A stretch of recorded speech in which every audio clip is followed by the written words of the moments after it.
Donc, merci à tous d'être présents et un merci tout spécial aux services instructeurs qui sont aussi avec nous. Donc, on a un public composé d'architectes, mais aussi des services instructeurs. Donc, ce webinaire est organisé par l'Ordre des architectes du Grand Est. Il s'agit du second webinaire juridique que nous organisons. Le premier était sur les marchés publics de maîtrise d'œuvre et les règles à connaître pour rester dans les clous. Les supports sont disponibles sur le site du CROA Grand Est et à l'issue de ce webinaire, nous vous enverrons par mail une attestation de formation complémentaire puisque ce webinaire rentre dans ce cadre, mais aussi les éléments, et ils seront également mis à disposition sur le site. Ce webinaire va être enregistré pour aussi être mis à disposition de ceux qui n'ont pas pu nous rejoindre ce soir. Donc, je vais vous présenter un petit peu l'équipe en charge du juridique. Donc, Anaïs Binotto, moi-même, conseillère ordinale et j'exerce à Sedan. Nicolas Mire, qui est également conseiller ordinal et notre référent juridique, qui est donc architecte installé à Épinal. Et Claire Boulanger, architecte à Noroy-le-Veneur et co-référente juridique. Notre équipe est aussi composée par Sylvie Fray, responsable du service juridique basé à Strasbourg, et Jordan Geiger, qui est assistant juridique basé à Nancy au siège.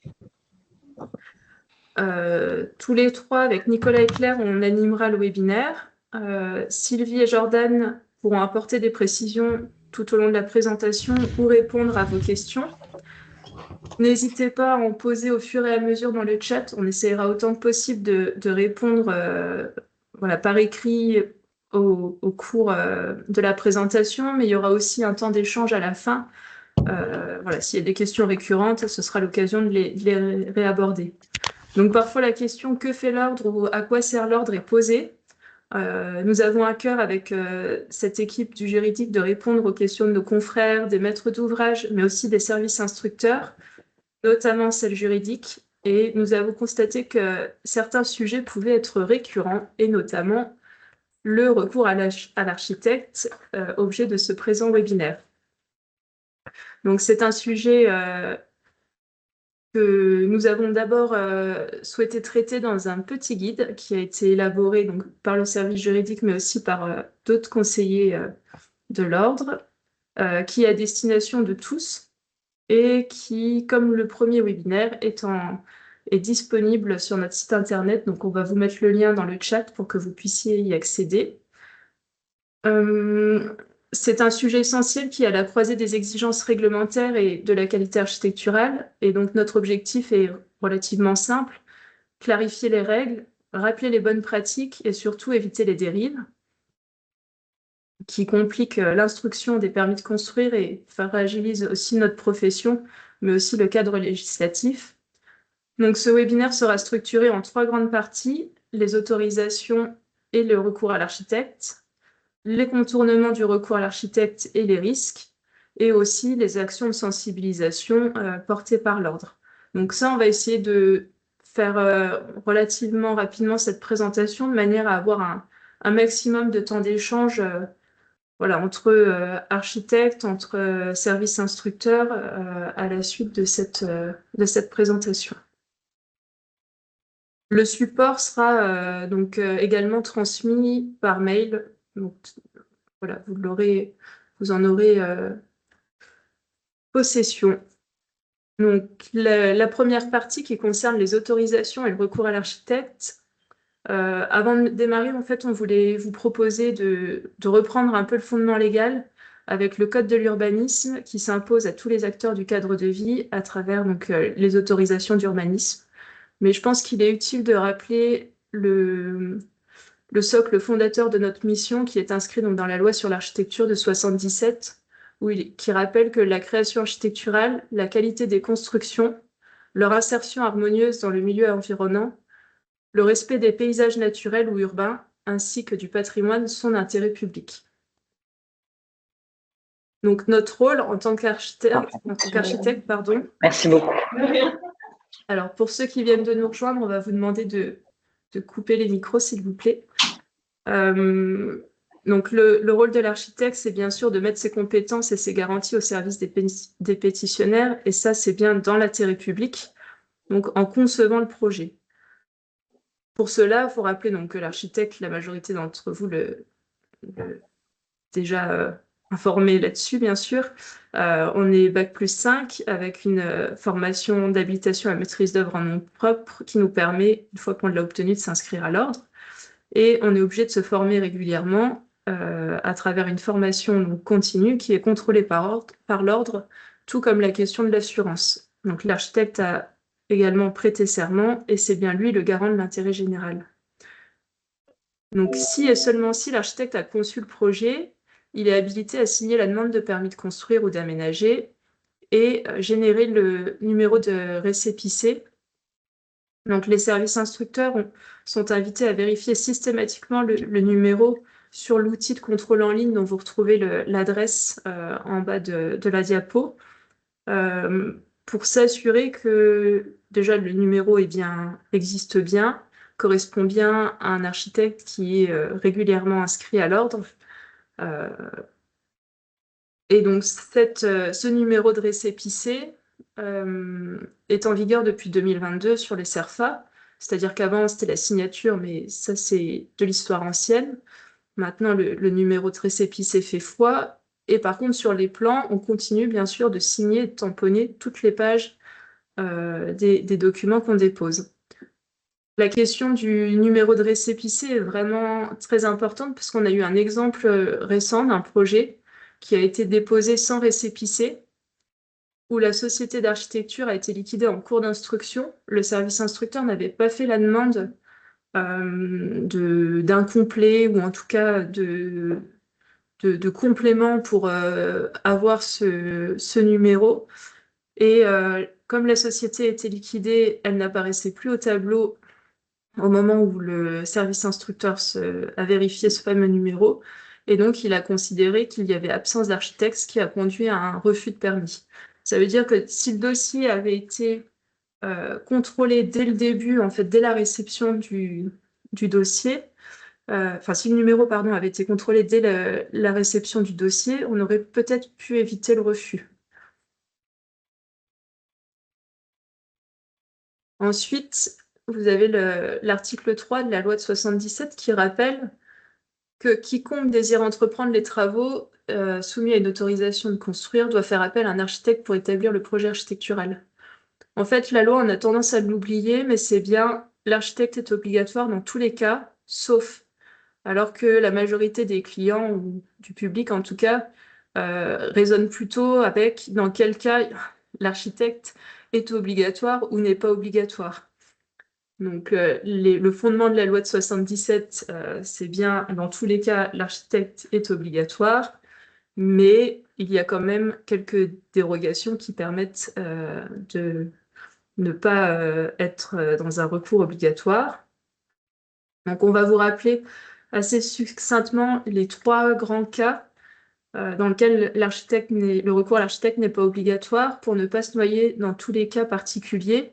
Ceci dit, il en existe. On aura l'occasion d'en discuter si toutefois vous avez des questions au fur et à mesure de la présence de ce webinaire ou même ultérieurement.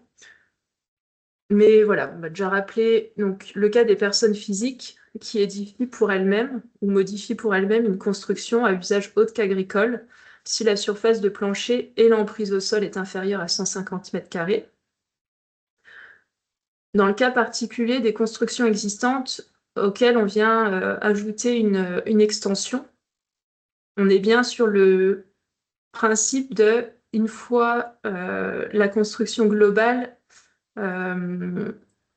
si la construction globale dépasse les 150 m², on est bien dans le recours à l'architecte obligatoire. Ensuite, le deuxième cas, c'est les exploitations agricoles et les coopératives d'utilisation de matériel agricole. On va prendre le premier cas de construction à usage agricole avec la surface de plancher et l'emprise au sol qui sont inférieures à 800 m². Donc là, on a le droit d'échapper au recours.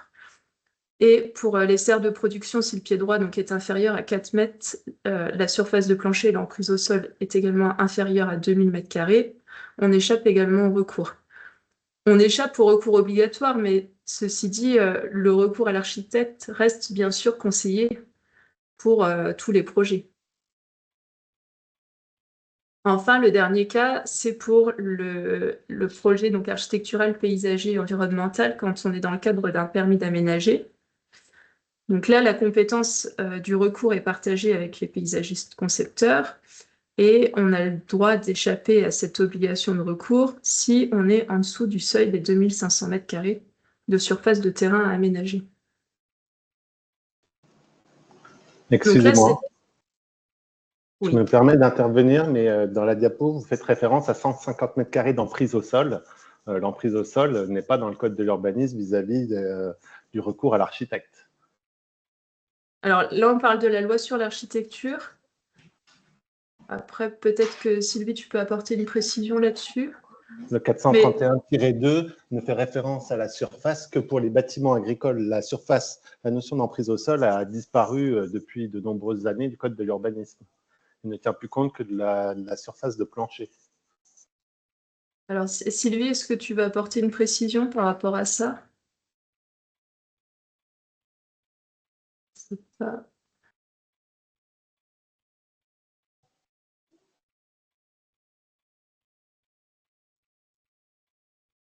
Alors, ce que je vous propose, c'est on prend note de cette observation-là, parce que j'ai l'impression que Sylvie, ton micro est coupé.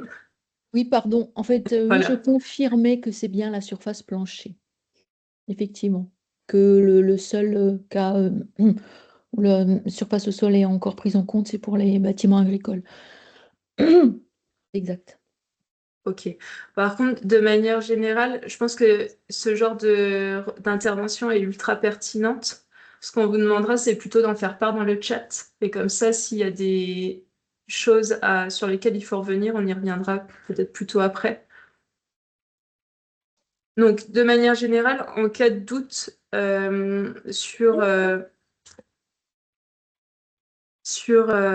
des particularités, des formalités liées au droit de l'urbanisme et à son application, vous pouvez bien sûr, comme premier réflexe, interroger le service instructeur. Et dans le cadre de ce qui va concerner plutôt l'inscription à l'ordre, le recours à l'architecte ou le respect de la déontologie, consulter le service juridique de l'ordre, que vous soyez bien sûr service instructeur ou architecte.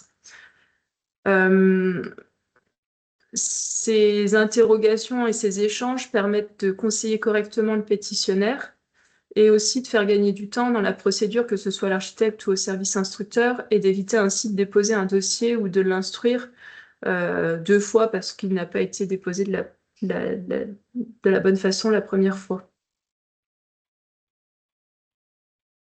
Donc là, vous avez devant vous 4 exemples pour illustrer les cas auxquels on peut être confronté au quotidien dans notre pratique d'architecte, mais aussi dans le cadre de l'instruction de dossiers. Je vais vous laisser vous questionner sur le fait de est-ce qu'il rentre dans le cadre du recours obligatoire à l'architecte. Et on va les interroger les uns après les autres. Donc, le premier concerne le changement de destination et la modification de façade ou la modification de structure porteuse. Donc, de manière générale, ça arrive qu'on le voit aussi en tant qu'architecte instruit en tant que déclaration préalable. Or, ça fait vraiment partie le cadre réglementaire définit clairement qu'il s'agit d'un permis de construire qui doit être déposé pour ce type de projet, peu importe la question du porteur de projet. Et donc, à partir du moment où on est dans un permis de construire et pas une déclaration préalable, la question du recours à l'architecte va se poser et là, en l'occurrence, est obligatoire. Pour la construction d'un ERP inférieur à 150 mètres carrés en son nom personnel, donc là, on a mis l'exemple d'une profession libérale, mais on aurait pu mettre l'exemple de toute entreprise individuelle, donc aussi bien cabinet vétérinaire, garagiste, infirmière. On ne va pas être dans le cadre des exceptions, puisque de toute façon, il s'agit d'un ERP, et donc ce n'est pas une construction en son nom personnel pour son usage personnel. Là, ça va bien être une construction d'un ERP qui va recevoir du public. Et donc la question des 150 mètres carrés, elle rentre pas dans le cadre des exceptions. Et donc on est bien dans le recours obligatoire à l'architecte. Troisième exemple, une maison existante dont la surface est de inférieure à 150 mètres carrés, pour laquelle on va être amené à construire une extension qui va porter la surface totale à plus de 150 mètres carrés. Donc là, peu importe le pétitionnaire, on va être dans le cadre du recours obligatoire à l'architecte. Et enfin, le dernier exemple, on se met dans la position d'une SCI qui va déposer une demande de permis de construire pour une maison existante inférieure à 150 mètres carrés et qui veut réaliser une extension qui maintient en tout cas la surface totale en dessous du seuil des 150 mètres carrés. Alors là, on va essayer de distinguer deux cas de figure. Le premier, ça va être le seuil des 20 ou 40 mètres carrés selon si on est en PLU ou pas de la surface de l'extension, pour savoir si on se situe dans une déclaration préalable ou dans un permis de construire. Et si on est dans le cadre du permis de construire, le recours à l'architecte va être obligatoire puisque c'est un projet porté par une personne morale, en l'occurrence ici une SCI. Donc voilà, l'objet de cette présentation, c'était bien de se dire, globalement, le recours à l'architecte est obligatoire tout le temps, sauf dans quelques cas.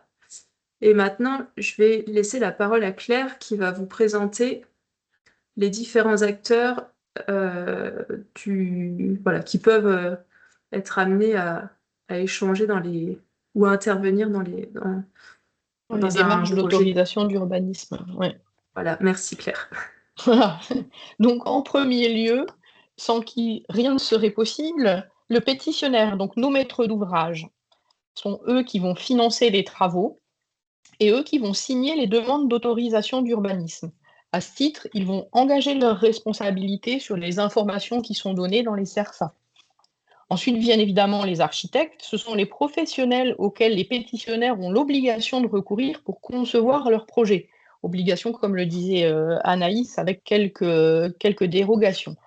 En tant que professionnels, donc, les architectes sont formés, ils sont garants du respect des normes et des réglementations applicables, comme le droit de l'urbanisme évidemment, mais aussi la réglementation environnementale, la RE 2020 que tout le monde connaît, l'accessibilité, la sécurité et bien d'autres. Ce sont des professionnels diplômés qui ont l'obligation de former tout au long de leur carrière et qui sont aussi obligés de souscrire à une assurance professionnelle. Au même titre que les architectes, on va retrouver des autres professionnels qui vont proposer leurs services pour l'établissement des dossiers de permis de construire. On va les retrouver sous différentes appellations, les maîtres d'œuvre, les bureaux d'études, des dessinateurs, des vérandalistes, des architectes d'intérieur par exemple. Contrairement aux architectes, ces professionnels-là n'appartiennent pas à une profession réglementée et ne présentent pas les mêmes gages de formation ni la même garantie d'assurance que les architectes. Aussi, ils peuvent intervenir exclusivement pour les projets où le recours à l'architecte n'est pas obligatoire, conformément aux dérogations auxquelles Anaïs a fait référence tout à l'heure. Ceci étant, nous, architectes, on peut toujours être co-traitants avec d'autres professionnels de ceux que je viens de nommer.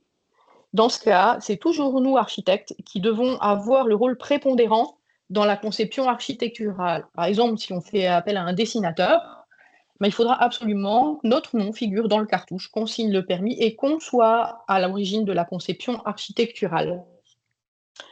Ensuite, une fois que les architectes ou les autres professionnels ont établi leur dossier de permis de construire, vient l'intervention des services instructeurs et des autres services. Donc, comme tout le monde le sait, ils vont instruire les demandes, vérifier leur complétude et leur conformité avec les différentes règles qui sont applicables, règlement d'urbanisme et les autres réglementations connexes.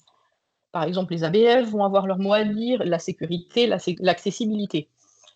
Les services instructeurs ont donc un rôle central dans le processus d'examen des demandes.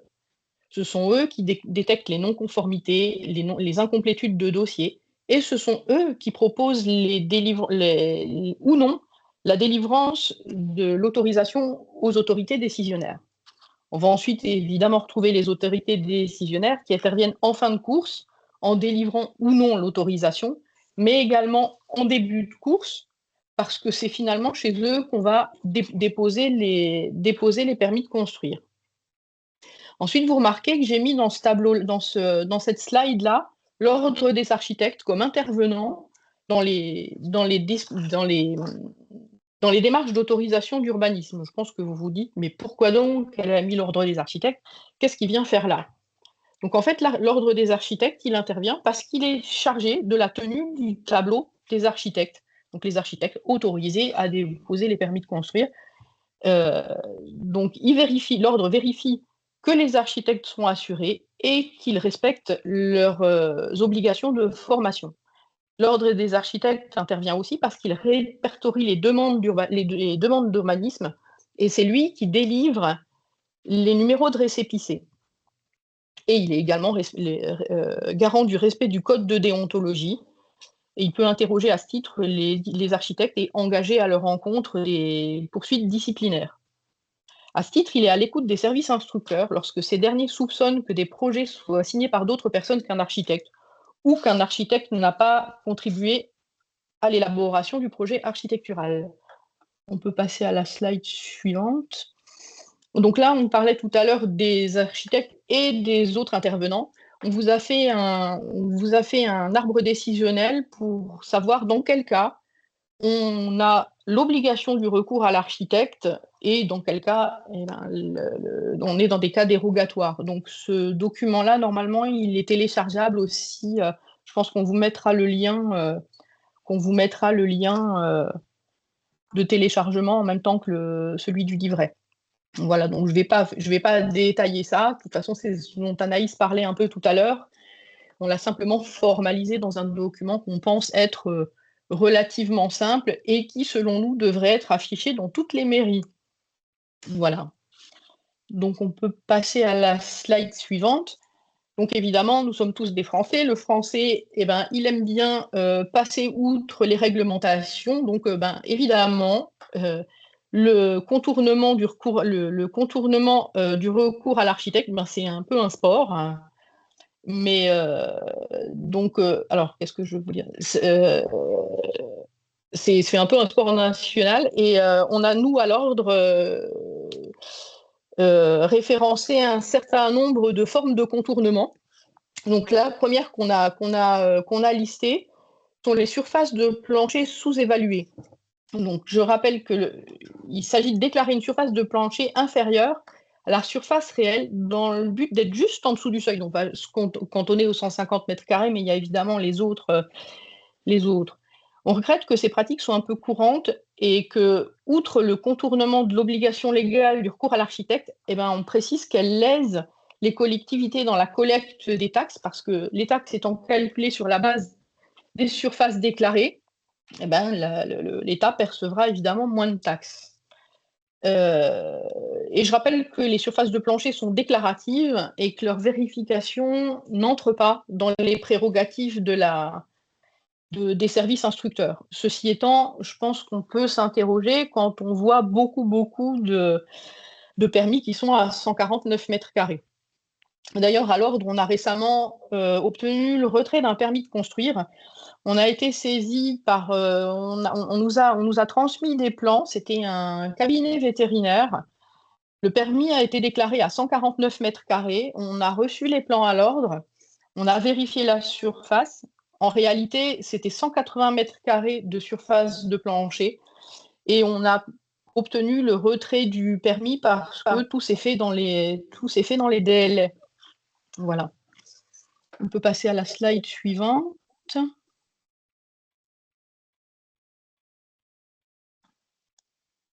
Vous pouvez passer à la slide suivante. Excuse-moi Claire, je parlais, mais ah oui, mon micro me demandais n'était si vous pas m'entendiez activé. encore.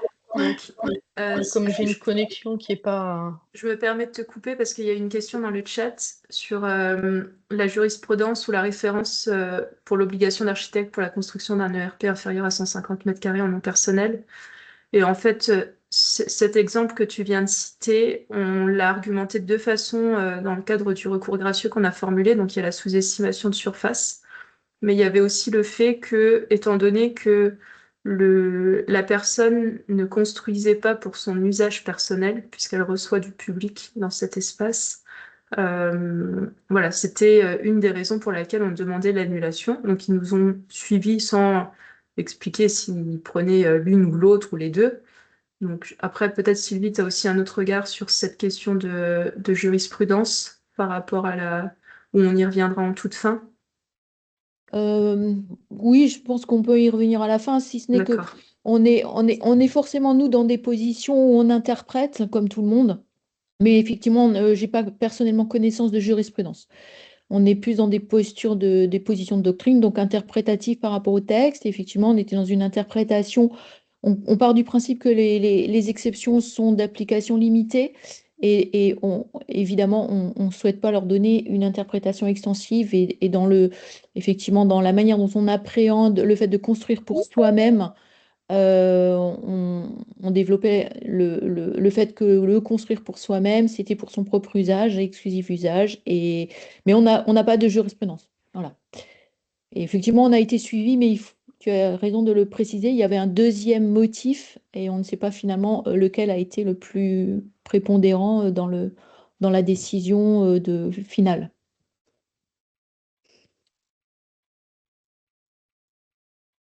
C'est bon pour toi, Sylvie? Oui. Ok. Donc, une seconde forme de contournement de la règle du recours à l'architecte, c'est l'usurpation d'identité de l'architecte. Alors, avant la dématérialisation, c'est ce que nous, on appelait le vol de tampon. Ça peut prendre deux formes.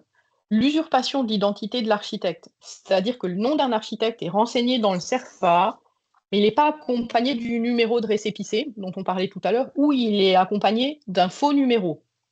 On a aussi l'appropriation de la qualité de l'architecte. Dans ce cas, c'est le nom d'une personne, d'un constructeur ou je ne sais, qui est renseigné dans le CERFA, qui n'est pas architecte.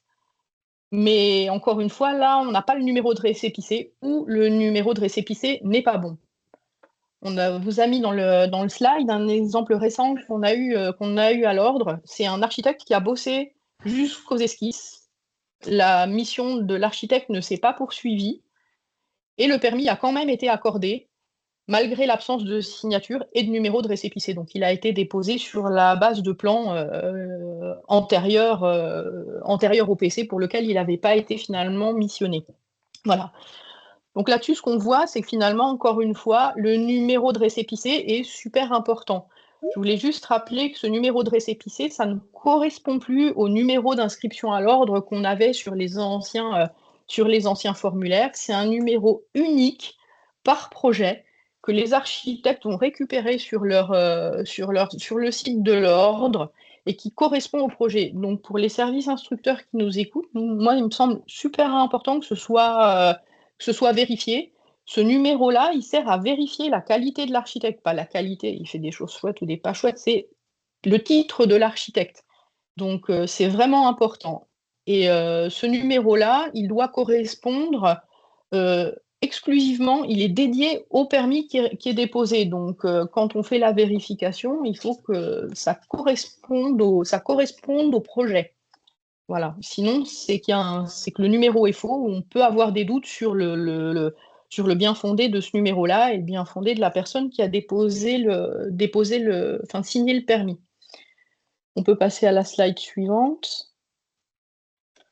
Une autre forme de contournement, c'est l'utilisation du mauvais formulaire. Anaïs y a fait référence un petit peu tout à l'heure.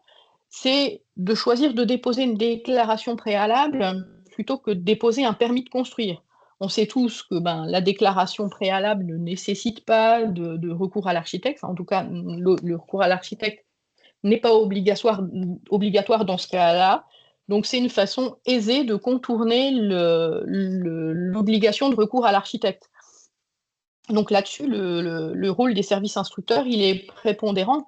On va leur demander de bien vérifier que la nature du projet est en adéquation avec le type de demande qui est déposé. Si par exemple, le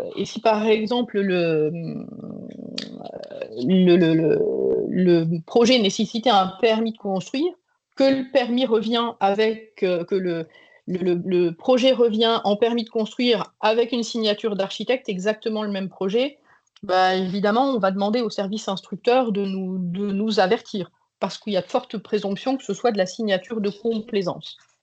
on peut passer à la slide suivante. Donc, la signature de complaisance, justement, qu'est-ce que c'est? C'est un projet pour lequel la demande de permis de construire a été signée par un architecte sans que ce dernier ne soit à l'origine de la conception du projet ou sans même qu'il n'y ait participé. Il peut même pas avoir rencontré les clients.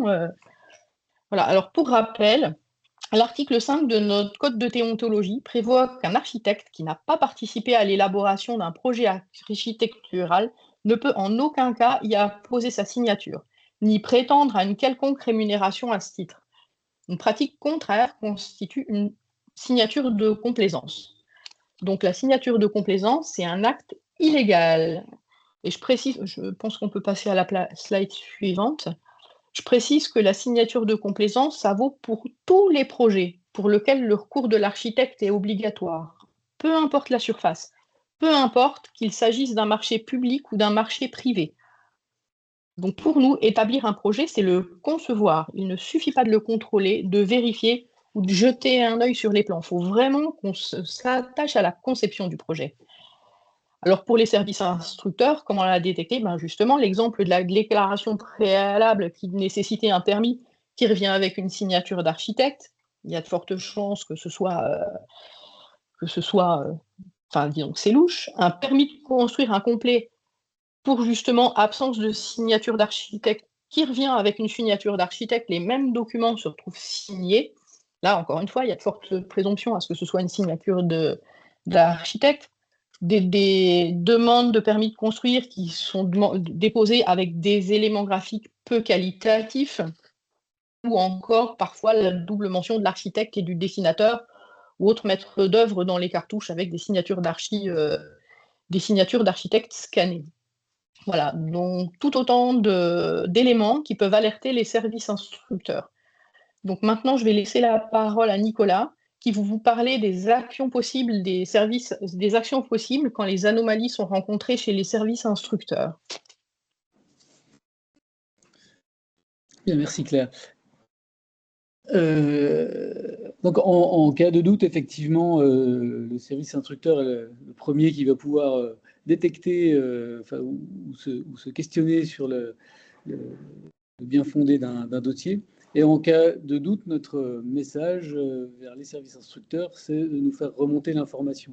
Puisque nous, on a la capacité de demander un certain nombre d'explications aux architectes et d'enquêter pour rechercher un petit peu les tenants et les aboutissants. Alors, ces échanges entre ordre et services instructeurs, ils existent depuis longtemps. Ils ont longtemps été un peu empiriques et quelquefois très localement avec des conventions entre les différentes institutions. Mais pour répondre aux questions de légalité, de transmission des dossiers, même en cours d'instruction, la loi LCAP est intervenue depuis 2018 et encadre donc la possibilité de transmettre les dossiers pour interroger l'ordre des architectes sur la qualité de la personne qui a signé et s'il l'a fait dans les conditions normales. Malheureusement, le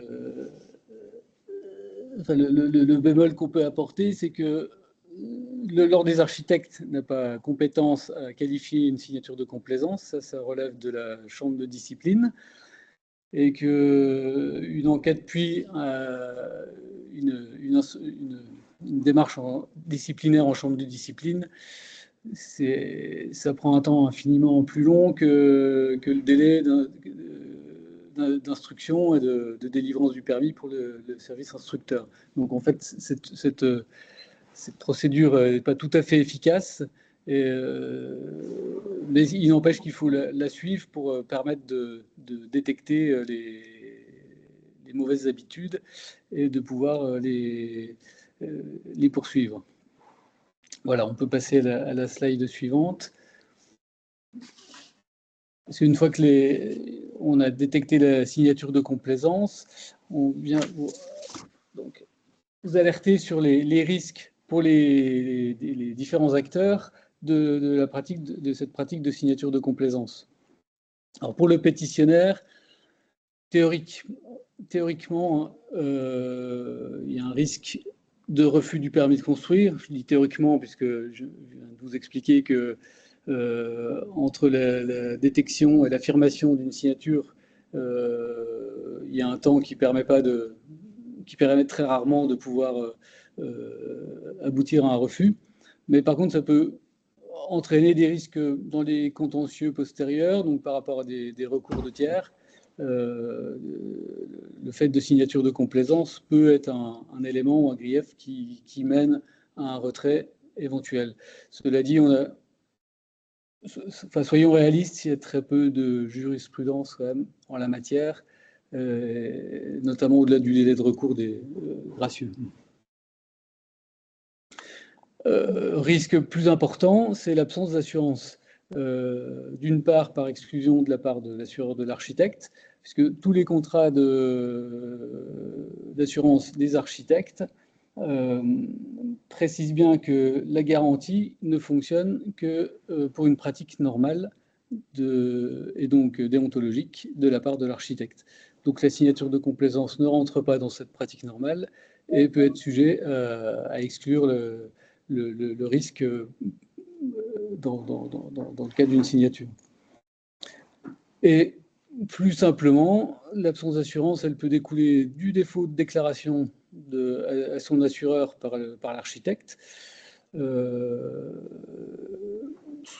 qu'on voit quand même dans une grosse partie des dossiers de signature de complaisance qu'on peut détecter, et simplement parce que alors ça peut être une négligence de l'architecte, quelquefois, mais simplement aussi que les honoraires demandés ne permettent même pas de couvrir quelquefois le montant de la prime correspondant au projet pour l'assurer. Autre risque, d'une part pour le pétitionnaire, donc c'est la mauvaise qualité architecturale, mais qui du coup peut aussi porter préjudice à l'intérêt général par l'insertion des projets dans le paysage ou dégradation de notre environnement. Si on était formé, c'est bien, comme on l'a dit tout à l'heure, c'est bien qu'on est normalement les seuls qualifiés pour pouvoir intervenir et construire en s'intégrant dans le paysage. Et au-delà de la mauvaise qualité architecturale, donc ça va entraîner pour l'intérêt général, c'est une dépréciation du rôle de l'architecte, puisque cette pratique, finalement, on se rend compte que la signature de complaisance entraîne, c'est un acte anticoncurrentiel, avec des montants d'honoraires qui sont souvent dérisoires.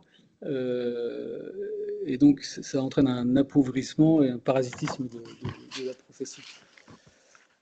Et ça peut aboutir à la création de déserts architecturaux, des secteurs où finalement, si le parasitisme prend le dessus, où les architectes ont plus de mal à intervenir. La diapo suivante. Donc l'architecte, au-delà, prend également un certain nombre de risques. C'est peut-être lui qui en prend le plus. Il va s'exposer à des sanctions civiles, d'une part, puisqu'en l'absence d'assurance, il restera redevable des sommes qui pourraient être mises à sa charge en cas de litige ou de toute procédure.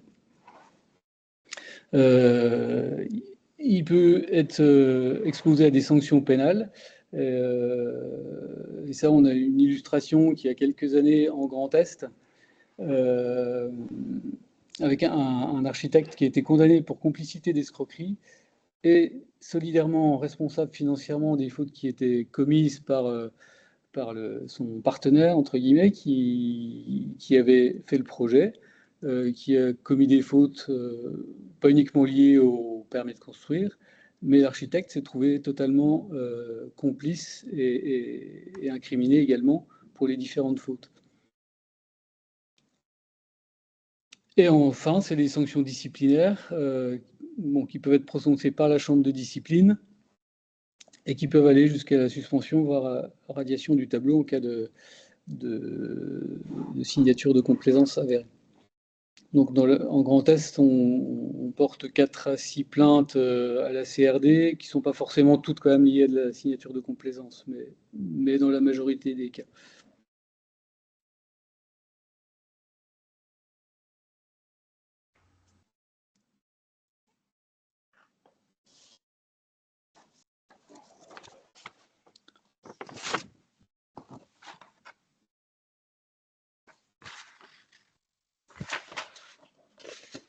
Alors, la première mission de l'ordre des architectes, c'est de veiller au respect de leurs obligations par les architectes dans l'intérêt général. Et donc, dans ce cadre, l'ordre mène des actions de sensibilisation pour essayer de faire rentrer les pratiques déviantes dans les bons clous. Alors, les actions spécifiques, ça va être notamment auprès des services instructeurs. On participe, on essaie de développer ça à des réunions avec les clubs ADS dans les différents départements de la région, donc pour échanger avec les services instructeurs. C'est pour ça qu'on vous a invité, on a invité également des services instructeurs à ce webinaire qui permet d'échanger aussi à la fois avec des agents des collectivités et des architectes. On a des actions de sensibilisation auprès des étudiants en architecture, parce que autant porter la bonne parole avant que les mauvaises pratiques puissent s'enraciner, avec des interventions de plus en plus fréquentes dans les écoles, dans le cadre des formations HMO, donc qui mènent les confrères vers l'habilitation à la pratique et à déposer des permis de construire. Donc auprès des architectes, c'est à la fois par des actions comme celle de ce soir, et ça peut être des rappels pédagogiques un peu plus importants en cas de détection de mauvaises pratiques. Et enfin, on intervient aussi auprès des sollicitants, quand on le peut, auprès des personnes, des acteurs qui sollicitent la signature de complaisance, donc qui peuvent être des constructeurs de maisons individuelles, des maîtres d'œuvre qui dessinent et qui ont besoin qui peuvent intervenir sur des projets qui devraient rentrer dans le cadre du recours à l'architecte. Et dans tous ces cas, on adresse des courriers à ces auteurs de parasitisme de la profession pour rappeler la loi et les risques de poursuites judiciaires qu'ils encourent. Voilà un petit peu le type d'action qu'on arrive à mener.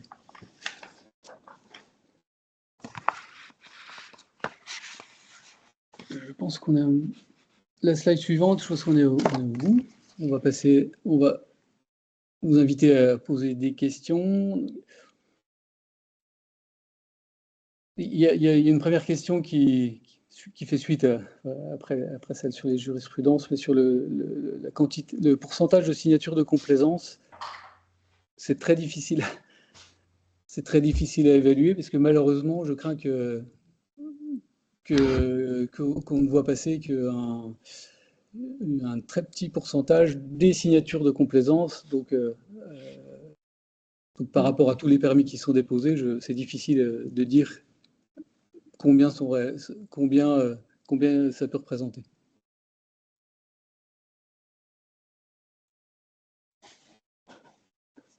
On peut peut-être rajouter une chose quand même par rapport à ça, c'est qu'effectivement, pour l'instant, On n'a pas ce recul-là, mais par contre, on a maintenant des process et notamment avec ces déclarations qui sont faits en temps et en heure sur le site et sur l'appli du Conseil national de l'ordre. On peut détecter des anomalies, c'est-à-dire on peut effectivement détecter ce qu'on ne pouvait pas faire avant. On va dire un taux anormal de dépôt de permis de construire au regard de la structure qui est l'auteur, on va dire, de ces demandes de permis de construire. Voilà. Ce qu'on n'avait pas avant. C'est vrai Donc, bah, à terme, enfin, pour l'instant, on n'a pas mis en place un système très automatisé. Mais c'est vrai que quand on a des signalements, qu'on arrive à avoir une vision sur la pratique d'un architecte. oui, mais Alors, Nicolas, ce qu'on peut dire aussi, c'est qu'au-delà des ouais. signalements, on a maintenant cet outil qui est récent Mhm. et qui va permettre, enfin, et qui le fait déjà, qui permet déjà, indépendamment des signalements, de détecter des anomalies sur la base des déclarations. On peut corréler, on peut faire un. Voilà, on peut Oui, faire. après, mais ça demande, en fait, ça demande quand même une action d'aller chercher sur, Oui, oui, bien sûr, bien sûr, euh, bien sûr, dans la pratique de tel ou tel. bien sûr, bien sûr. Ça, c'est pas il n'y a pas d'automatisme qui Il n'y a pas permette, il d'automatisme, y a c'est ça. pas de, il faut procéder à des vérifications, ça ne crée qu'une présomption. Ça peut créer une présomption peut-être d'anomalie, on va le dire comme ça, et ensuite on va instruire pour vérifier si cette anomalie est confirmée dans la pratique ou pas. Mais avant, on Mais n'avait pas cet outil. ce qu'on peut préciser par rapport à la question, c'est que quelquefois, quand on se penche sur la pratique d'un confrère, ce qui peut faire suite à un signalement, qu'on se rend compte qu'un architecte seul peut déposer des dizaines, voire des centaines de permis de construire annuellement. Là, c'est une forte anomalie, quoi. Oui, c'est ça, c'est-à-dire qu'on corrobore, on vérifie ce qu'il en est au niveau de la structure, et après, c'est des pistes, en tout cas, c'est des pistes et des moyens de détection qu'on n'avait pas avant. Mm. Et par rapport à la question, c'est que quand on rencontre des cas comme ça, ben, on se rend compte que on a l'impression que c'est les quelques dossiers qu'on arrive à soulever, c'est une aiguille dans une botte de foin. Ouais. L'impression qu'il y a une pratique qui est quand même bien installée. C'est-à-dire que ça concerne peu de personnes, mais Mm. certaines sont particulièrement spécialisées. Voilà. Et pour compléter les propos sur le signalement, donc ça peut être un signalement émanant d'un service instructeur, mais ça peut être aussi au quotidien, on voit un permis de construire qui porte, enfin un panneau de permis de construire qui porte le nom d'un constructeur, d'un maître d'œuvre et qui est dans le cadre normalement du recours obligatoire à l'architecte. Et en fait, nous, avec ce signalement-là, on va creuser. Et on va se rendre compte si oui ou non il y a bien un archi qui est derrière. Parfois, il y a l'architecte qui est bien derrière, mais par exemple, les clients lui ont confié juste une partie, une mission permis de construire. Il n'y a pas le suivi de chantier. Et dans ces cas-là, en fait, c'est l'appropriation quand même de l'œuvre par une autre personne. Donc, on intervient pour rappeler qu'il faut quand même mentionner le nom de l'architecte et que ça ne doit pas être une information secondaire, ça doit bien être la principale. Sinon, il y a quand même tromperie, on va dire, sur l'information donnée. Ou parfois, on tombe aussi dans des cas où là, on est bien face à une signature de complaisance et ça ramène voilà, des arguments dans l'instruction du dossier.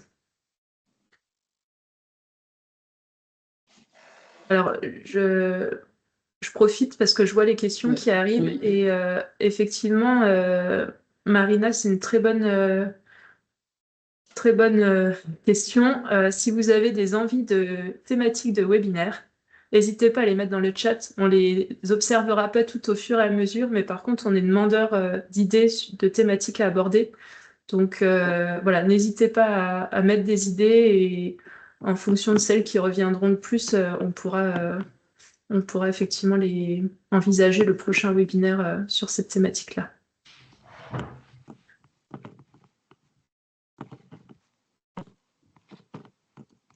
Je passe à la question suivante ou vous vouliez encore dire des choses sur la signature de complaisance ou est-ce que les services instructeurs qui sont présents ce soir avaient je sais pas, des témoignages ou des questions liées à cette thématique?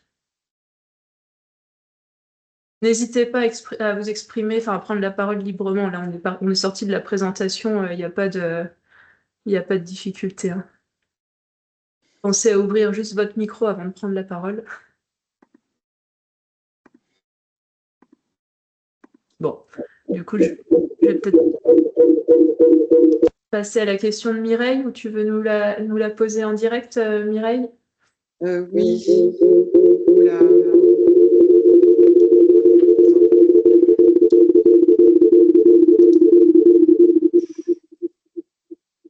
Qu'est-ce qui se passe? Oui, moi j'ai... En fait, j'ai ouvert 2 fois la fenêtre. Attends, je l'ai... Bon, sinon, je vais la poser pour Mireille, la question. Donc, avez-vous du recul sur l'obligation de produire une attestation parasismique dans un dossier de permis pour modification d'une ouverture? Alors, moi, j'en ai pas du tout. Je ne sais pas si Nicolas, Claire... Non, du côté des instructeurs. Moi, j'ai pas de retour du tout là-dessus. Ouais. Après, mais parce que l'attestation parasismique, c'est pour une construction. Oui, mais c'est obligatoire. Ouais, mais parce que dans une ouverture, une modification d'ouverture, c'est dans de l'existant. Oui, bah même. Moi, j'ai un problème dans un dossier de permis où je crée juste une porte de secours et on me demande une attestation parasismique et j'ai eu un refus de permis pour ça.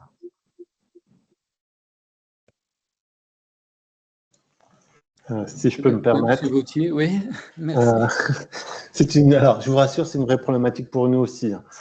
Pour rappel, la loi a trouvé le moyen, si vous me permettez l'expression, de pondre un article fin décembre, à 23 décembre, je crois, nous imposant tous au 1er janvier 2024 à fournir une attestation, enfin vous surtout, vous imposant tous, et de fournir une attestation sismique pour toute construction de maisons d'habitation. Pour faire court, qu'on est passé de la catégorie 3 à la catégorie 2, donc les maisons d'habitation sont concernées. Dans les zones sismiques, pareil, descendues d'un cran, donc qui concernent en fait tout l'est des Vosges, à mon avis, le Jura et toutes ces contrées-là. Le problème que l'on a, c'est que le Code de l'urbanisme stipule que tout permis de construire doit faire l'objet d'une attestation parasismique à partir du moment où elle touche une de ces catégories de bâtiments. Donc je comprends qu'effectivement, madame, vous soyez fait retoquer un permis de construire, même pour une vulgaire porte, puisque vous avez fait un permis de construire.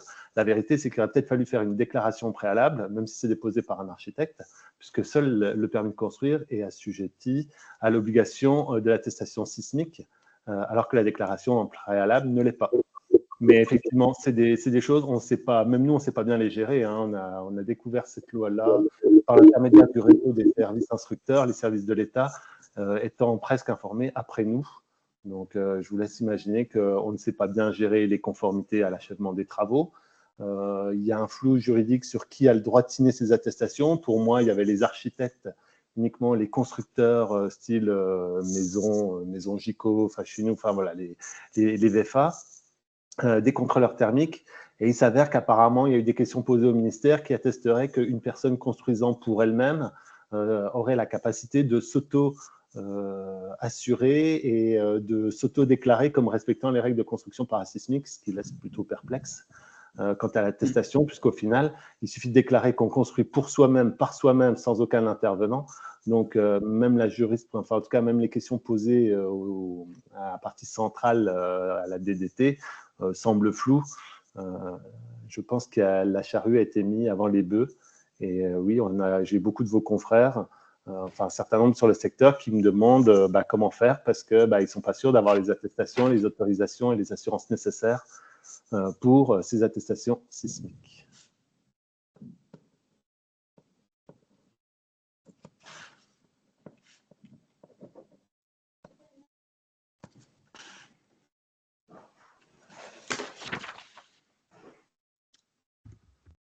Et merci pour cette réponse, même si on voit que tout le monde est effectivement dans le flou.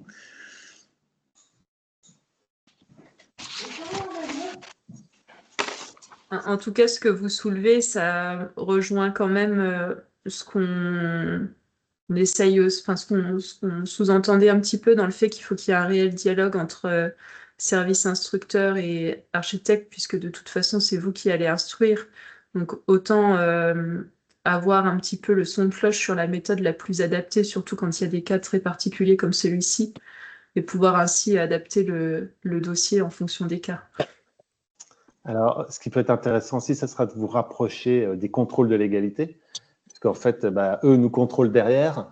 Alors, même si je ne vais pas vous mentir qu'une attestation parasismique pour une ouverture de transformation de fenêtre en porte, je pense que tout le monde peut considérer que c'est effectivement ridicule. Sauf que si nous, la loi nous dit que c'est dans le dossier et qu'on ne l'a pas, c'est le contrôle de légalité qui va nous retoquer le permis au motif qu'il sera illégal, certes de bon sens, mais illégal.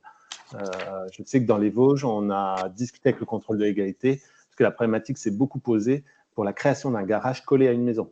Cas classique, on construit un garage, on étend la maison, on est accroché à la maison. Donc, on a réussi à convenir avec les contrôles de légalité que si la personne, c'est du déclaratif, mais déclarait que le garage était certes accroché à la maison, mais non solidaire de la maison, on se retrouvait bien dans un bâtiment de catégorie 0, donc non concerné par la loi sur l'architecture.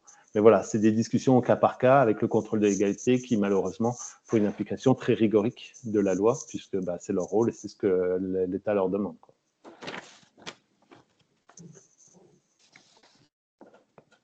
La limite, c'est quand même que cette personne, dans 2 ans, elle va remodifier son garage en habitation, hein.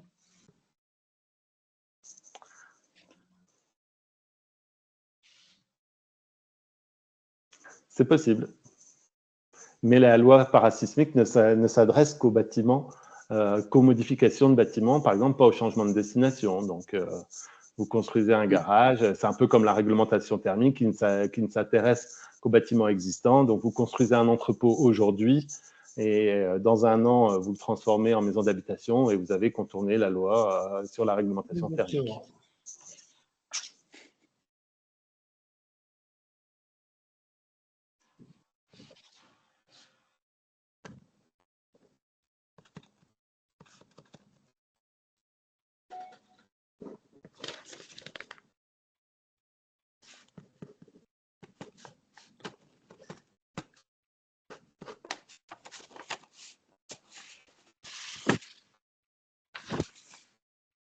Par rapport au sujet abordé, donc il y a une question qui a été posée sur les débats de l'actuel gouvernement, avec volonté d'augmentation de la surface plancher nécessitant un usage de l'archi et la réduction de l'usage du concours au motif de simplification. Est-ce que l'ordre est en ordre de marche pour nous défendre?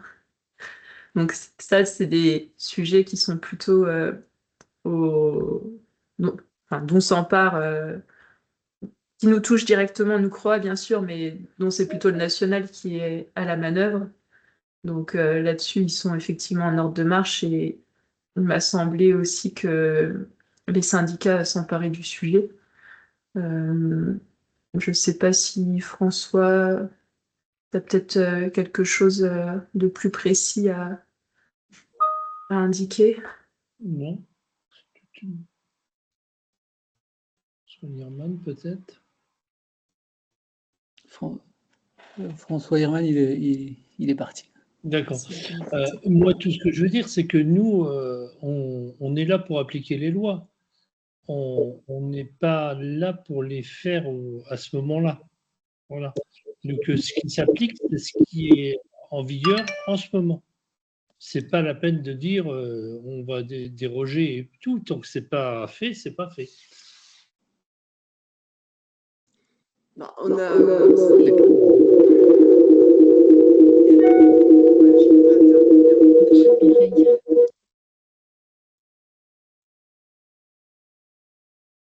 Il faut faire si je peux me permettre, on peut aussi faire la part des choses entre des déclarations de ministres, même Premier ministre, et la réalité réglementaire, qui fait que de toute façon, soit c'est des mesures qui relèvent du pouvoir réglementaire de type décret, et à voir si un décret, jusqu'où il peut aller au regard de la construction, on va dire, réglementaire, hein, entre loi et décret.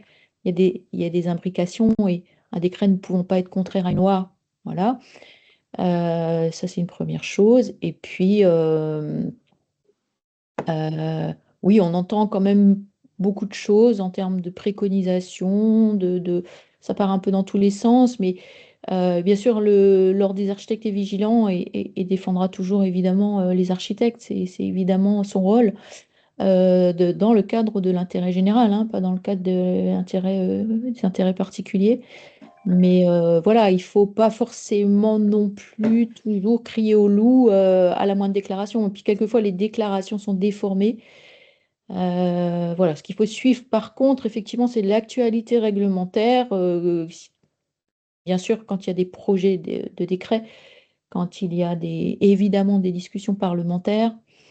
Donc, pour rassurer les architectes, l'Ordre des architectes, oui, est structuré pour poursuivre, essayer d'intervenir chaque fois que c'est possible. Quelquefois, on est mis devant les faits accomplis, hein, et à ce moment-là, c'est sous forme réactive que l'ordre peut intervenir, mais chaque fois qu'il le peut, il intervient en amont, sachant que c'est très compliqué, pas simple du tout, d'arriver à faire entendre sa voix, hein, parmi les milliers, enfin les milliers, quelquefois les centaines d'amendements, hein, sur un projet de loi, par exemple. Voilà. Donc Mireille essayait de nous dire qu'elle rencontre, qu'actuellement l'ordre rencontre des parlementaires pour influer sur le recours à l'architecte en rénovation du bâti existant. C'est vrai que la loi sur l'architecture, elle concerne beaucoup, à cette époque-là, on se questionnait beaucoup sur la construction neuve. Et aujourd'hui, on se rend compte que la rénovation ou les extensions, n'ont pas été correctement intégrées dans cette loi et sont des vrais enjeux. On a une question. Que répondre aux architectes d'intérieur qui s'occupent de projets pour des personnes morales, acceptés ou interdits? En fait, la question, c'est un peu toujours la même. C'est est-ce qu'on est dans le cadre du recours obligatoire à l'architecte ou pas? Si c'est une personne morale et que c'est un permis de construire, la question, elle se pose pas. C'est recours à l'architecte obligatoire. Et l'architecte d'intérieur, à moins qu'il ait un contrat de cotraitance, comme l'a expliqué Claire tout à l'heure, et que l'architecte reste bien à la manœuvre dans la conception. Euh, Sinon, c'est pas l'architecte d'intérieur de concevoir le projet d'architecture.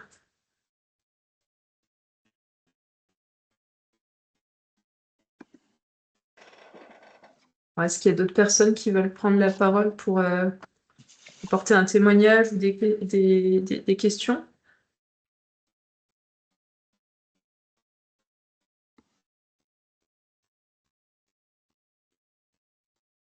Donc, Nicolas le disait, on a commencé une démarche de rencontre des clubs ADS, ou en tout cas des différents services instructeurs pour présenter ce livret et voilà, fluidifier la question du recours à l'architecte. Dans d'autres CROA, il y a eu aussi des échanges qui ont lieu sur comment fluidifier les échanges entre architectes et services instructeurs. C'est quelque chose qui nous intéresse aussi. Et on aimerait avoir vos témoignages ou peut-être que vous nous indiquiez les points qui vous permettraient d'avoir des instructions plus fluides ou en tout cas des dépôts facilités. Donc il y a la question des attestations parasismiques, par exemple, qui a été évoquée. Voilà, s'il y a d'autres choses que vous avez envie de mettre sur la table, n'hésitez pas.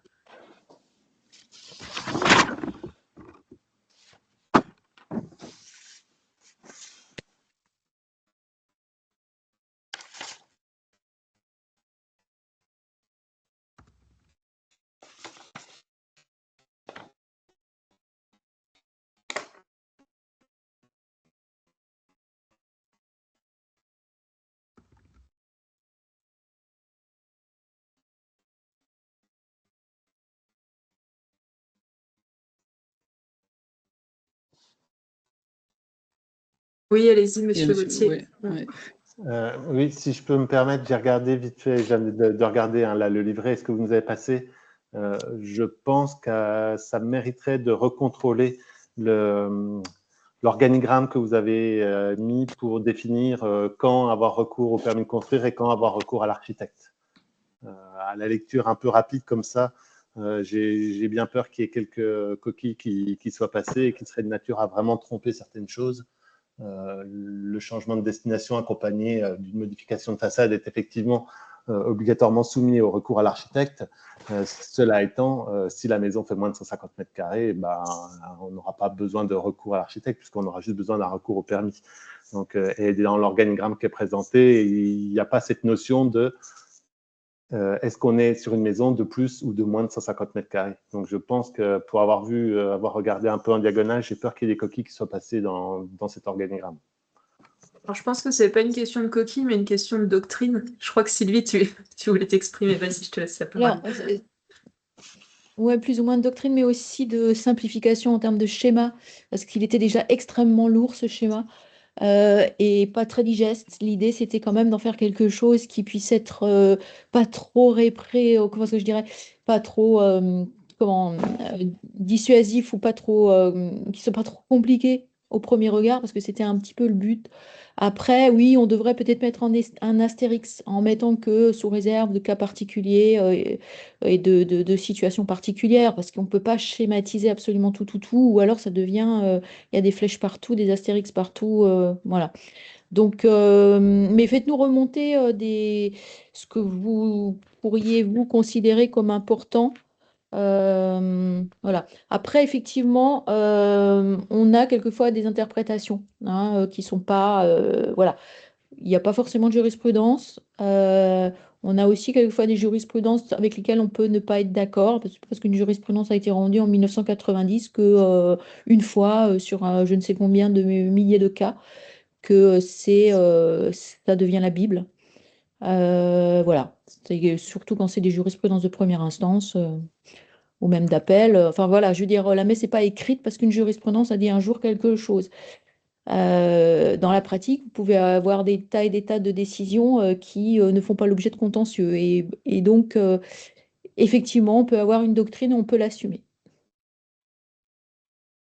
C'est vrai que pour en venir à cette question du changement de destination, c'est un vrai sujet parce qu'en fonction des services instructeurs aussi, on voit qu'il y a quand même de l'interprétation et que ce qui est valable à un endroit n'est pas valable à un autre endroit. Et je pense notamment aux transformations de granges, de bâtis agricoles dans lequel on vient installer un logement.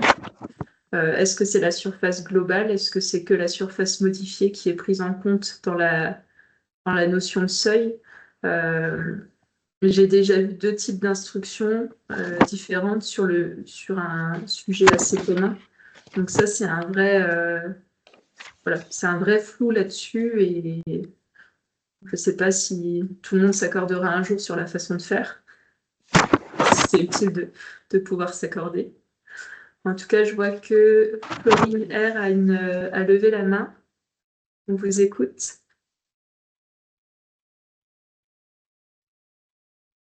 Alors, le micro est coupé. Non, je pense que c'est juste une erreur, excusez-moi. Ah, problème.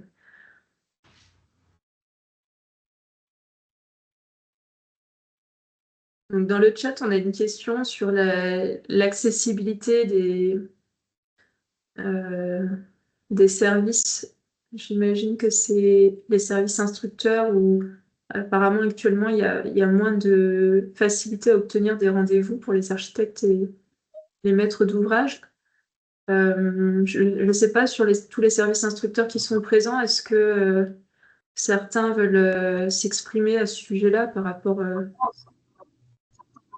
à la façon de recevoir le public pour faciliter les dépôts de permis ou la charge de travail qui empêche d'avoir ces temps qu'ils avaient peut-être par le passé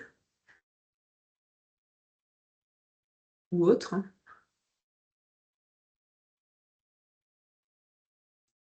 Je veux bien intervenir. Après, toujours compliqué de répondre pour l'ensemble de mes collègues. Je pense qu'effectivement, il y a plusieurs effets qui arrivent. La charge de travail, comme vous l'avez dit.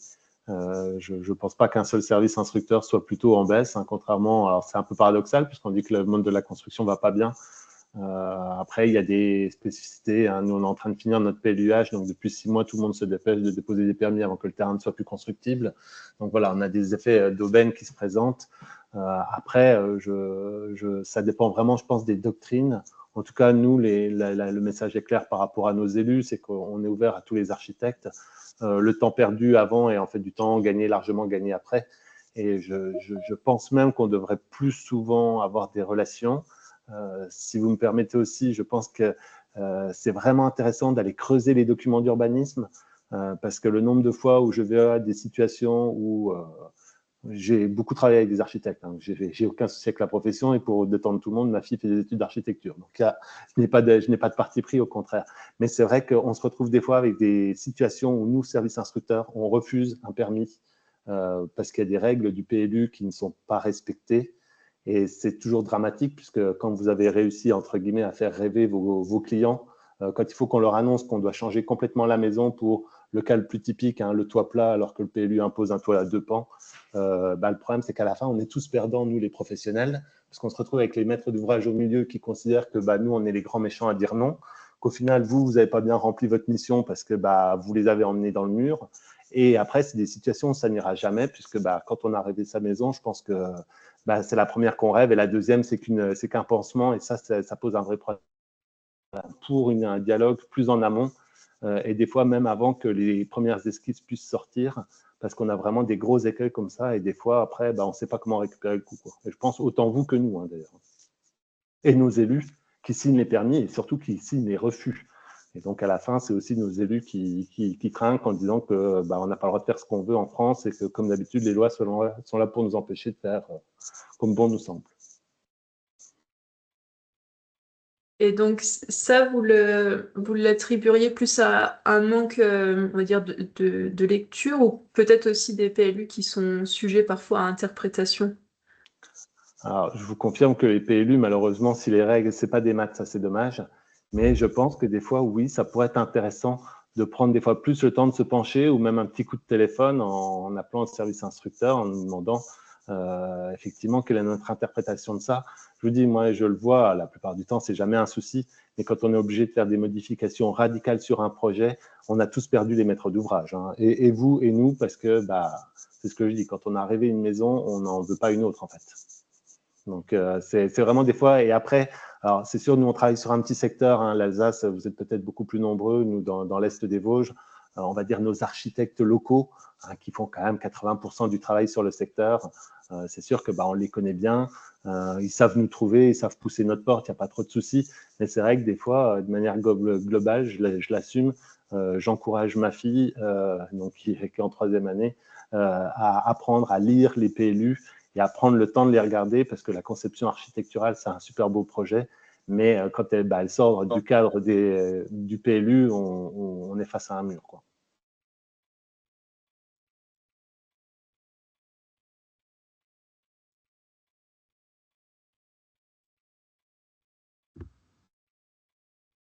Alors, on a eu 2 mains levées. Je vais d'abord donner la parole à Sarah et puis après à Christophe Charlery. Merci. Alors moi, j'ai deux remarques. Effectivement, moi, j'avais pour habitude de toujours consulter les services instructeurs en amont, le maximum possible. Je dois dire que c'est de plus en plus difficile de les joindre, d'avoir une réponse rapide, d'avoir un rendez-vous, un échange téléphonique. Enfin, tout est beaucoup, beaucoup plus lourd qu'il y a pas si longtemps d'ailleurs. Ça a énormément changé, je trouve. Je vois bien que c'est pas un manque de bonne volonté des gens qui y travaillent, mais je pense que ça a l'air d'être un manque de moyens et de temps. Et c'est nous qui en pâtissons beaucoup en fait au quotidien. Et parfois les sujets, ils sont voilà, comme dit, sujet à interprétation, c'est compliqué, il faudrait vraiment s'asseoir et se poser les différentes questions et les implications. Et quand il n'y a pas le temps, voilà, on passe à la suite. Et puis nous, on se retrouve avec un refus ou pas de refus, ou enfin des projets qu'on est obligé de simplifier pour pas se retrouver aussi face à un refus, parce que des fois, on joue la carte de la prudence face à nos clients aussi, alors que si on avait eu une conversation en amont, on aurait pu débloquer des choses pour faire parfois des choses plus intéressantes. Ou voilà, pour moi, il y a un vrai sujet là-dessus. Et la deuxième chose, c'est la place de l'architecte des bâtiments de France. Nous, à Strasbourg, on y est beaucoup, beaucoup confrontés. Et c'est pas ça, c'est la position de service instructeur par rapport à ça est assez compliquée, quoi, je trouve. C'est-à-dire que voilà, dans un cas où on est censé pouvoir se référer au PLU et que nous, on a bien lu le PLU et qu'on a présenté à nos clients les règles de la limite dans laquelle ils peuvent rêver, justement, on se retrouve bloqué de façon assez arbitraire par un ABF dans un deuxième temps. Alors, bien sûr, il faudrait consulter tout le monde avant d'ouvrir la bouche, mais c'est pas facile. Non, je n'entends pas. C'est fermé, le micro est fermé. Nicolas, ton micro est fermé, effectivement. Oui, il est certain que l'ABF fait aussi partie des... Quand on est dans un secteur concerné, fait aussi partie des personnes à interroger. Alors, c'est sans doute des questions de temps, parce que je pense qu'il n'y a pas de mauvaise volonté des services à nous répondre. Je n'ai pas l'impression, mais effectivement des problèmes de temps. Après, on va peut-être donner la parole à Christophe Charlery qui va pouvoir peut-être nous répondre sur ce sujet-là en particulier. Juste si je peux préciser, par exemple, des choses très très petites, du genre modifier une clôture, ou vraiment des choses qui sont censées ni nous ramener tellement d'argent, ni prendre tellement de temps et à des clients et à des services, etc. On se retrouve dans des choses hyper bloquées, vraiment des fois des toutes petites choses qui nous prennent un temps infini et pour aboutir à rien parce que tout est bloqué et le service instructeur est d'accord que c'est pas très intelligent et l'ABF dit que on peut rien faire et voilà, tout est bloqué. Et moi, je me suis retrouvée sur des toutes petites choses comme ça, complètement bloquées. C'était très étrange, c'était un constat assez bizarre, quoi, de se dire, en fait, il n'y a aucune discussion possible au final.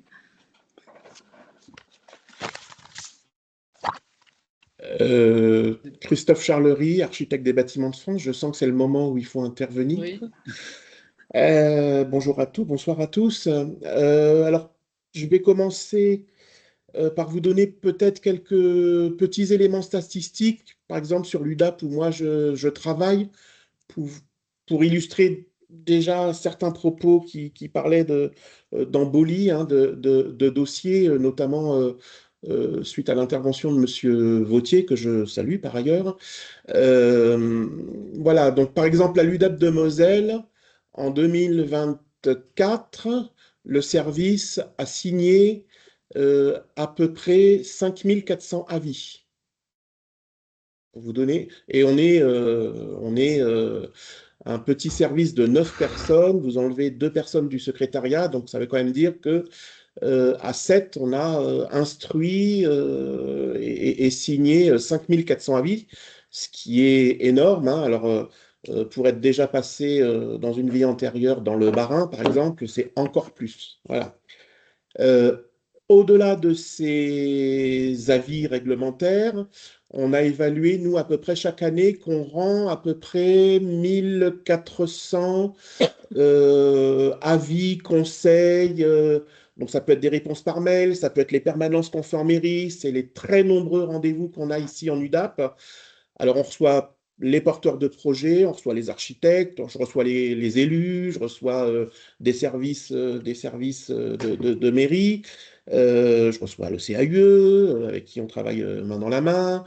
Donc, ça fait quand même, au total, vous voyez, c'est-à-dire qu'en 2024, on a rendu presque 7000 avis qui soient dans nos avis réglementaires, avec les dossiers qu'on reçoit, les DP, les PC, enfin bref, et une partie non négligeable, 1400 avis qui sont des conseils, qui sont parfois des suites de dossiers, qui sont le plus souvent en amont des dossiers. Donc voilà, on essaye de faire au maximum, de pouvoir proposer des plages voilà, de réception du public. Voilà, moi je vais dans certaines mairies, mais c'est sûr qu'il y a un moment, et alors oui, petite quand même, juste pour que vous ayez une idée, par rapport aux chiffres d'avant Covid, parce que nous on a eu, mais M. Vautier pourra sans doute le confirmer, nous depuis le Covid, on s'est pris 50% de dossiers en plus, quoi, à effectif constant. Donc c'est vrai que, voilà, moi ma mission régalienne, c'est de pouvoir répondre à ces dossiers, mais c'est sûr que ça se fait aussi au détriment d'autres types de missions. Mais pour autant, voilà, en Moselle, on arrive malgré tout à répondre à peu près à 1400, 1500 sollicitations au-delà des dossiers à instruire. Voilà, c'était pour vous donner quand même quelques chiffres, pour remettre un peu en... Voilà, donc c'est vrai que on ne peut pas recevoir tout le monde, on essaye de faire notre maximum. Je pense qu'on fait déjà pas mal. Mais forcément, voilà, à 7, on peut pas recevoir tous les gens en avant-projet, par exemple. Ça ne serait pas du tout possible. Je souhaitais quand même revenir sur le côté arbitraire des avis des ABF. Bon, je pense qu'il faut peut-être pas faire de généralité et modérer un petit peu cette perception.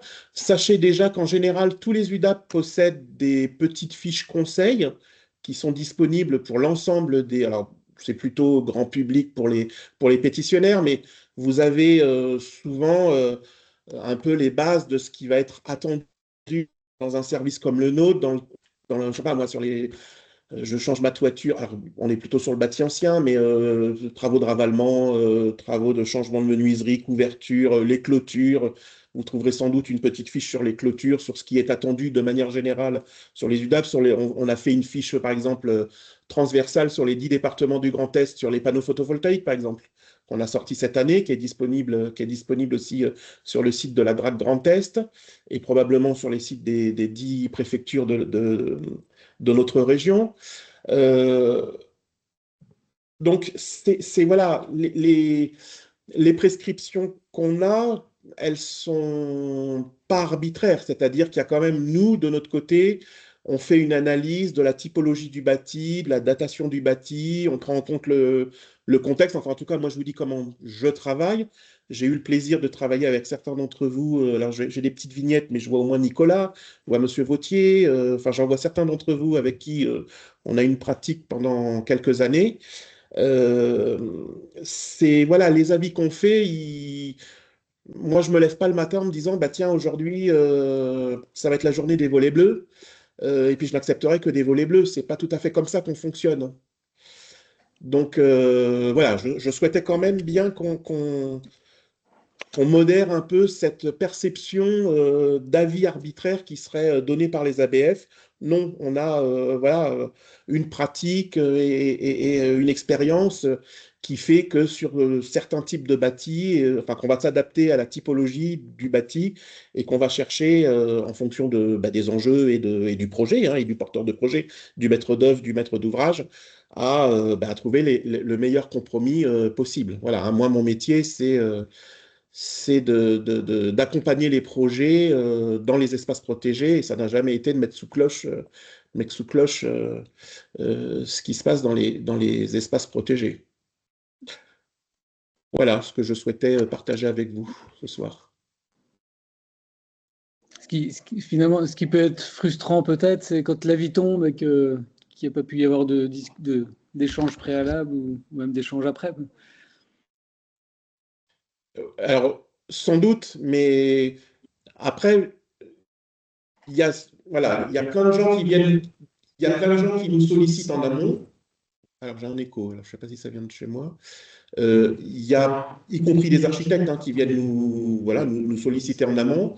Après, moi, quand je traite une déclaration préalable ou un permis, je suis pris par des délais réglementaires. C'est-à-dire que moi, une déclaration préalable, elle doit être signée dans le mois. Donc, un mois d'instruction, ça peut paraître long, mais en fait, c'est quand on traite des centaines de dossiers qui arrivent par semaine, c'est très court, en fait, un mois d'instruction. Donc, c'est sûr que si j'arrive à J-10,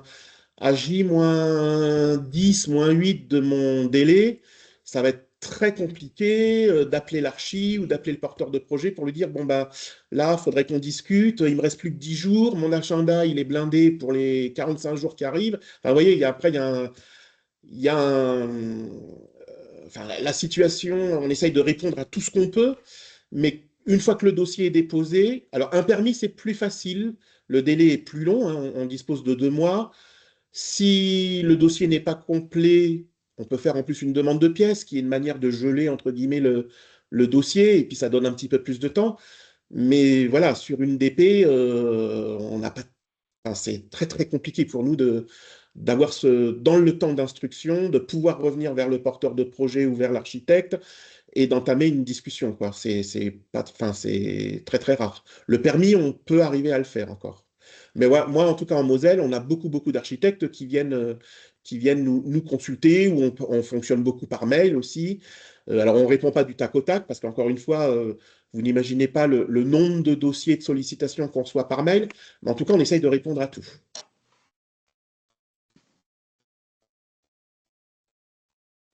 D'où l'importance d'anticiper les contacts, même si ça perd un peu plus. Nous, c'est notre de temps en leitmotiv, amont. hein.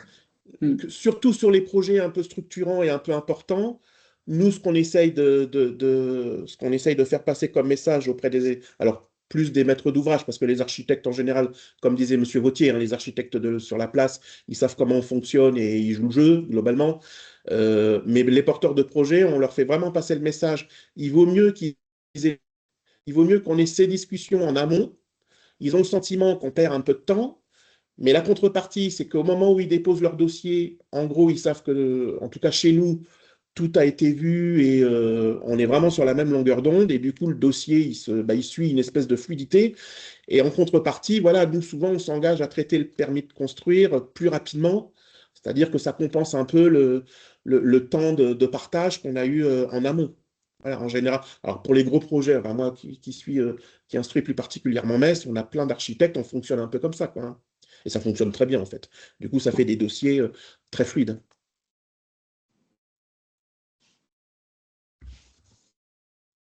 C'est vrai que c'est très intéressant comme témoignage et on vous remercie.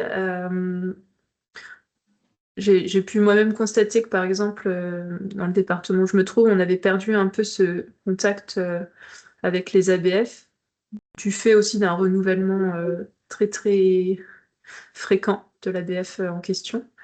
Et c'est une rencontre avec le syndicat qui a un peu solutionné, ou en tout cas renoué les échanges. Et aujourd'hui, on arrive à ce que si jamais, parce que parfois les délais du projet, même qui nous sont imposés, hein, donc dans la partie études avant le dépôt, nous permettent pas de rencontrer l'UDAP, d'avoir des échanges téléphoniques assez simples, facilités, s'il y a un problème dans le dossier, de manière à ce qu'il n'y ait pas de refus direct sans échange préalable. Parce que c'est vrai alors avec la dématérialisation, c'est un peu moins vrai puisque tout est figé. En tout cas, pour les dépôts papier, on arrive encore à discuter même si le dossier est déposé.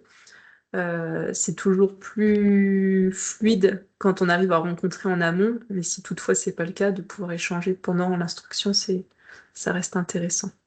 Je vois dans le chat quelqu'un qui nous dit l'ordre des architectes pourrait tenter l'impossible en obtenant le principe d'une réunion systématique avant dépôt. Bon, l'ordre peut faire des choses.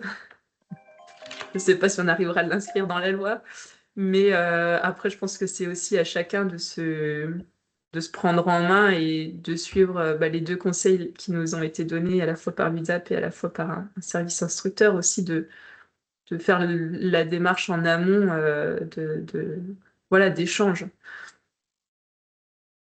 Et encore une fois, je pense que sur les sites de chaque UDAP que vous trouverez sur le site de la DRAC Grand Est, vous avez aussi plein de fiches conseils, hein. Alors qui Oui, sont tout à fait. plutôt orienté sur la restauration, mais vous avez plein de choses disponibles qui vous donnent un peu les grands attendus sur le ravalement et tout ça, hein, comme je vous ai dit. Et ça, vous pouvez le télécharger n'importe quand. Vous avez aussi, vous avez aussi plein d'endroits où vous avez un règlement patrimonial, où vous avez un SPR. Donc, dans les SPR, vous avez aussi énormément d'éléments que vous pouvez déjà prendre en compte avant même de voir l'ABF, quoi. Dans les SPR qui sont pas trop anciens, en général, ils sont assez fouillés et assez détaillés. Donc, vous aurez plein d'éléments qui vont nourrir votre projet déjà. Et je confirme que la dématérialisation, nous, a quand même pas mal changé de choses et on a beaucoup moins la vision. C'est vrai que les dossiers papier, je dois avouer, à la réception, voilà, c'était beaucoup plus facile de détecter des choses. Même si après, hop, il allait un peu en attente pour attendre son tour d'instruction. Dans la dématérialisation, c'est beaucoup plus compliqué à faire parce que du coup, on ne va pas forcément ouvrir le dossier pour le feuilleter, pour le refermer après.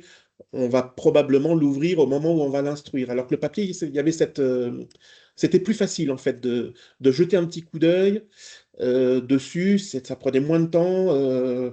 C'est vrai que pour nous, c'est pas forcément. Alors, aujourd'hui, on est rodé à la manière d'instruire avec les nouveaux outils, hein, mais c'est vrai que ça a quand même, sur ces aspects-là, on a un peu perdu sur la détection de petites choses en amont.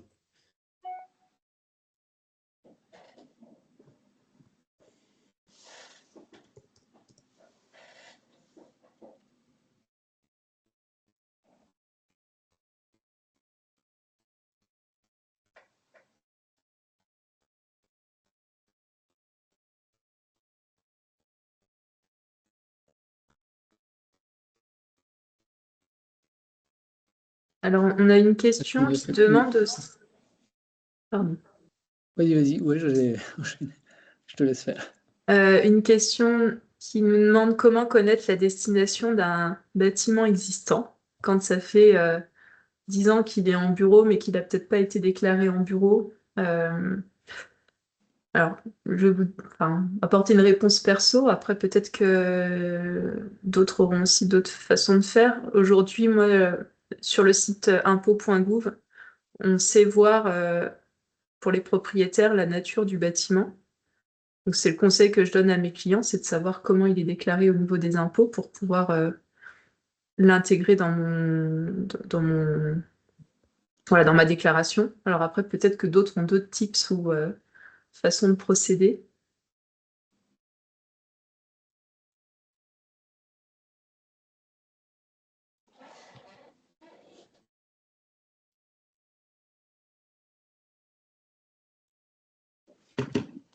Donc la réponse, c'est que c'est le maître d'ouvrage qui a accès à cette information sur son espace personnel. C'est ça.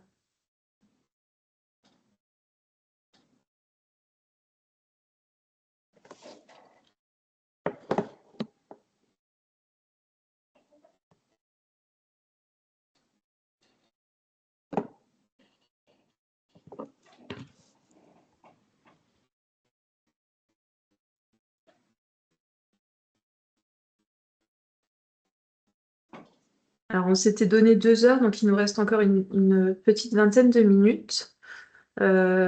S'il y en a qui ont des questions, n'hésitez pas. Sinon, je peux peut-être présenter un peu En fait, le CROA Nouvelle-Aquitaine avait mené une enquête entre les services instructeurs et les architectes pour savoir un petit peu quels étaient les points qui pouvaient être améliorés ou en tout cas problématiques à l'heure actuelle. Et donc effectivement, la question des échanges était aussi là, apparue de manière indispensable. Et ensuite, il y avait eu des questions sur le processus de dépôt lié à la dématérialisation qui pouvait être encore à améliorer, on va dire.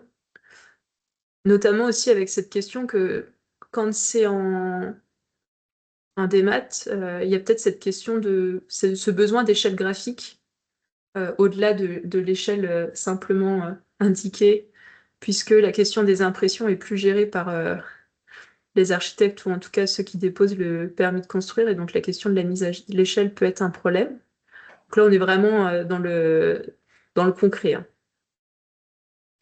Mais après, il y avait aussi des questions sur, par exemple, la notion de formation des intervenants, à la fois donc, des architectes, mais aussi au service instructeur. Donc sur les architectes, c'est principalement sur les questions de PLU. Je ne sais pas si parmi vous, il y en a qui identifient des choses qui pourraient être améliorées ou en tout cas des dysfonctionnements qui sont problématiques pour les uns et les autres, et au-delà de l'interprétation peut-être du PLU ou de la mauvaise lecture du PLU qui a pu être évoquée en début d'échange.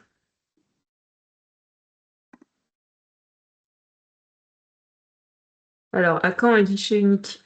Je pense que tous les architectes présents se posent la même question. Mais ça, comme la compétence a été donnée à chaque intercommunalité ou même à chaque commune, je pense que c'est pas pour tout de suite.